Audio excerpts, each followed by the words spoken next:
Welcome to Conversations Live. For more than a decade, we've brought you the best in books, entertainment, celebrity interviews, and current events. When the movers and shakers of the world have something to say to you, they say it to us first. Now celebrating 17 years of broadcasting success, here's your host, Cyrus Webb.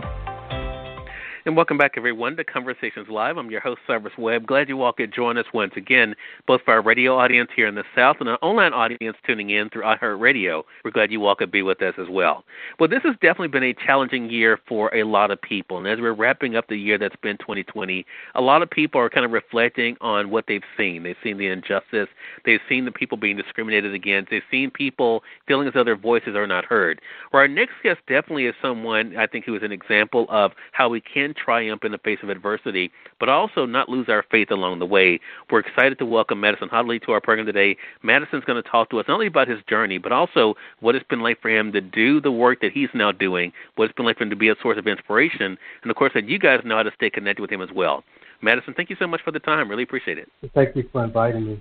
Well, look, the pleasure's definitely all mine. I was sharing with you, and you probably knew how I connected with you already. For our audience out there, I actually found Madison thanks to an Instagram ad. So those Instagram ads are definitely effective. I then went over to follow him on Instagram, where you can find him at Madison Hobley there. And so, Madison, I want to talk about this journey for you. What has it been like for you now as you kind of reflect on what you've been through and now where you are? I'll tell you, when the nightmare began 33 years ago, we're talking about the 1st January 1987, where I lost my wife, and my wife was my high school sweetheart, and after 4 years of marriage, we decided to have a son, and he was 15 months old when the apartment building in which we lived in was set on fire. I want to say by the grace of God, me and God, we talked about this. As you see, it still hurts me, even 33 years ago. Right. I talked about God when I was falsely accused of setting the fire in which my wife and my 15-month-old son, we lived in the apartment building. And why God allowed me to survive, he's explained it to me over and over again. And I don't know, but I was falsely accused and wrongly convicted and sent to Illinois death row with a total of 16 years. And the whole time I was there, never been in prison before, never been to jail. I was working for a home health care service.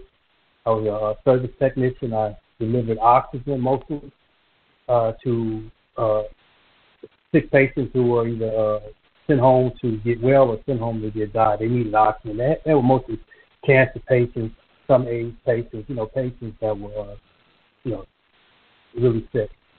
Right. Anyway, I get wrongly convicted and sent to Illinois death row. And the whole time I was there, God was with me. He really was. God was with me. He was my strength. He was my strength. And I spent 16 years on Illinois death row, but not one time was I ever threatened. Not one time was I ever, approached any kind of way. God was with me. It was like an angel was behind me. And I was around murderers, and they would run from me. They would run from me. And so I want to say my strength was through God, and I still rely on Him today. My life, of course, is a whole lot different. When I finally got exonerated by the governor, his name was George Ryan at the time, he exonerated me. He believed in me. He exonerated me, and I was released in January 2003. And my whole point when I got out, I was supported by the National Coalition Against the Death Penalty and the Illinois Coalition Against the Death Penalty, and they sponsored me to go on a tour. I went from a tour from New York,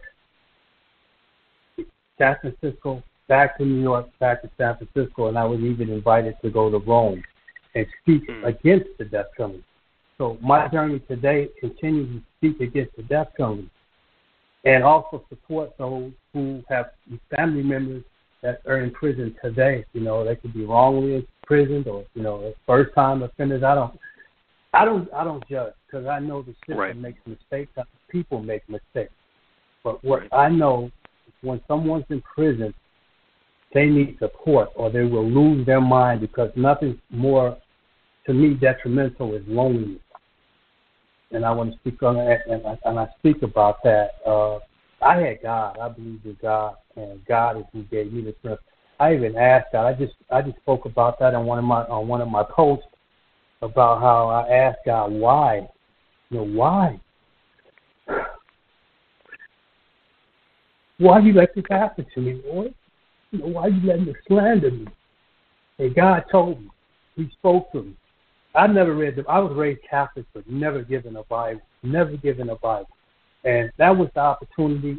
And what was really amazing was the captain, that was captain of the tier that I was on in the county jail before I even went to prison.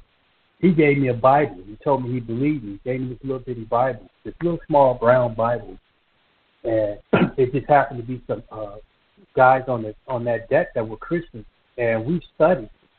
And what God took me to was Proverbs 5, I think verse 5 and 6, and it says, "Trust the Lord with all thy heart, and lean not unto your own understanding. Acknowledge Him in all ways, and He will direct your path." I lived on that. And I live on it today. Yeah.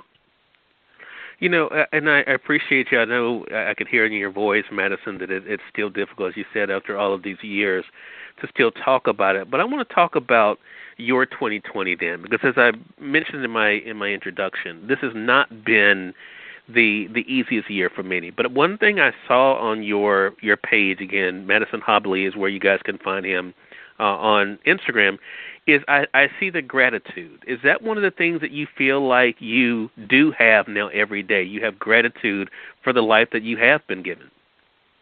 Absolutely. You know, life is too short, and to lose someone like your wife and your 15-month-old son, and you can't bring them back. I live for them. And I just, you know, it's just sad that we're still talking about police brutality, racism. It's like it's never going to go away, you know. And what I don't want to get too deep into or get off the subject, but you know, it's support. I try to bring peace wherever I go, because people don't know how it feels to have your freedom taken away from you. You know, I see the kids out here and doing stupid stuff, and, you know, they play. But when I seen kids come into prison thinking it's a game, and then when it's over with, they find out it's not a game. You know, I see the kids, the inner city kids, you know, they want to gang bang and all that, and laugh and rob and steal. And then when they get into that prison system, and they see that the people in charge do not look like them, and they are not playing, they send them down to that penitentiary, and it's a whole different ball game down there. I see them cry, they break, they lose their mind, you know, and also be used. You got some that'll fall into that trap, you know. And so I try to talk to the younger group too, and discourage them from acting bad, acting out. You know, get yourself together. You know, get that college degree and be something. You know, you don't want to go to prison. I know they got the scared straight programs and all that, but these kids need to be talked to. You know, I look at, you know, these police arrests, you know, and I don't want to, you know, I want to just say this. If you get pulled over by the police, put your hands up. Just do what they say. You know, do what they say, because they only need an excuse. They're not trying. Let me tell you what happened to me in my case. I've never been in custody to a police officer or anything, and it just happened that I had the encounter with some crooked, racist Chicago detectives, and the first thing they let me know was they didn't like niggas. I'm just going to tell you just like that. The first thing come out their mouth, we don't like niggas. You a nigga. We got you. As far as we concerned, you the nigga that did it. And they said whoever did it, did them a favor because they don't like niggas. And that was the discussion. I was never referred to as Madison or anything. All I know is my name is nigger. Nigger, nigger, nigger. Nigger, nigger, nigger. That's all the whole time. Why they beat me, they handcuffed the handcuffs around my wrist where it was almost cut and circulation off. I still have marks 33 years later, I still have marks on my wrist from the handcuffs. That's when they handcuffed me from behind my back. And what really bothers me, is it's still happening today. And what saddens me is when it all happened, it's, they didn't give me a chance to call until after I was put in behind bars. And I had told my closest friends, my family, what had happened. I said, let's see some racist cops. They're framing me. And sadly, and what the cops had told me when they were beating me and suffocating me with a typewriter plastic cover in this utility room, they said, who you think people are going to believe? You a nigger. I'm a cop. Who you think they're going to believe? And to me, in my mind, I'm like, well, my people know me. My friends know, but they know I'm not going to set fire to an apartment building, especially one in which people live in, let alone my wife and my 15-month-old kid and everything I work for. They're not believe. But sadly enough, that cop was right. I had even my closest friends. Well, the cop said you did it. Such and such. And next thing I know, I'm in prison. I'm on death row for 60 years for something I wouldn't even dream of doing. And, and so, nowadays, today, they got a cell phone where you can videotape this stuff going on. But beforehand, people did not believe. They just didn't think cops would do that. Right. So when you think about it then, Madison, at this point, you mentioned it's still going on. This year, of course, one of the big cases that has come up this year was with George Floyd, and I still have not watched it. I refuse to watch it, but I know it's one of the things that that was videotaped, and people actually literally saw this individual die in front of them. Is that also one of the things that gives you courage to speak up even today? Oh, absolutely. That is that. I mean, as I mentioned, I was taken into a utility room and tortured. This is out on the street. This guy has got so focused. I don't know if it's because Donald Trump had became president or what, but right out on the street in front of everybody. Everybody. And what's sad is some people still think that was justifiable. You got some people that are so goofy in their mind that they think that was justifiable what that man did to that man. Yeah. And that's sick. That's sick. I mentioned social media, that you and I connected. Again, for those who are just coming in, either on the radio side in Mississippi or online through iHeartRadio. You all can find him at Madison Hobley there on Instagram. I mentioned, that you've been really, really posting about, and you do share bits of your story. You share newspaper articles, but really, being able to show who you are today. How difficult has that been for you? The internet is definitely a totally different world. What's been the reception so far you've received online? People, it's good. People are saying, wow, you're strong and God bless and keep the faith. But one of the, I don't want to promote myself, but I want to write a book, and I haven't got any kind of. I've been getting a deaf ear, and I'm afraid to say why, but I'm trying to get a book out. I think I could make it. I think it could be a great movie made behind it. People don't know that. I mentioned Rome, and when I was in Rome, I got to meet some people, and it was one guy. He was fairly wealthy, lived in Venice. And he had invited me to stay with him on his farm and pretty much live for free. And he asked me, after what happened to you, why do you want to go back to the United States? And I told him that was my home. That's where my family is. That's where my friends are. The United States is all I know. So, I'm here, and I went on a hiatus. I lived in the Dominican Republic for 3 years. I just had to get away. I lived in the Dominican Republic. I'm back and forth from there. I got a home there. And I think that, I really think I got something really interesting for people to see. I just wish we could get a movie going or something going on where I can explain it better or people can get a better idea of it. I'm writing a book, and I'm trying to get. I don't want to promote myself, but next question, what's going on? Well, no, I mean, I'm glad you mentioned that though, Madison, because one thing I was really curious about, and I have to admit, surprised about, was that there was not a book. So I'm so glad that you mentioned that you are going to be sharing your story, because I think it is something that is not only timely and relevant, but I think it's needed. And I think it's needed for a couple reasons. One, because, I think it gives people hope, that good things can happen, even after you've gone through, like you mentioned, 16 years on death row. But also, I think it also reminds us, as we're looking at the world, that we can move forward, that we can be able to keep moving forward, even though it's not easy, that we can do it. Is that one of the things you hope when people do hear your story, that no matter what they're going through, Madison, that if they don't give up, if they keep that faith, that they can be able to move forward? Yes.